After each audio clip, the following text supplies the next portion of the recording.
আচ্ছা, গাছপাটা কেমন লাগে খেতে?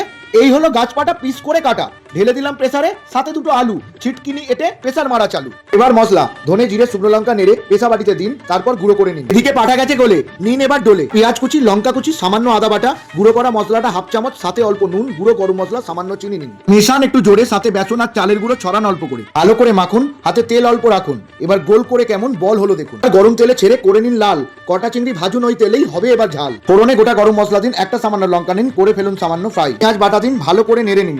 এরপর যোগ করুন স্বাদ মতো নুন, হলুদ, কাশ্মীরি লঙ্কা, কষিয়ে এবার ভালো করে গুঁড়ো মশলা ছড়ান, পরে আবার একটু নাড়ুন, অল্প জল ছাড়ুন, সামান্য নাড়ুন, আদা বাটা ছাড়ুন, আবার দিন নেড়ে। এখন টক দই দিন ছেড়ে, ভালো করে মিশিয়ে তেল যখন ছাড়বে অল্প খানিক চিনি দিয়ে তখন কিন্তু নাড়বে। এবার জল ঢালুন, খুন্তি দিয়ে ঠেলুন। এখন যদি ভাসান একটু কাঁচা আদা, টেস্ট পাবেন জাদা, তখন হবে টগাবক। চিংড়ি ফেলুন টপাটপ, সাথে ঢালুন এঁচড়ের বড়া। স্বাদ কেমন আসবে ধনিয়া পত্র ছাড়া? 2 মিনিট হলে পরে গুঁড়ো গরম মশলা দিন, পর্দা টেনে দি এন্ড করুন পুরো সিন। এঁচড়ের কোপ্তা চিংড়ি একবার গরম ভাতে খান, পাতের শেষে অবশ্যই কিন্তু রাখবেন একটা পান।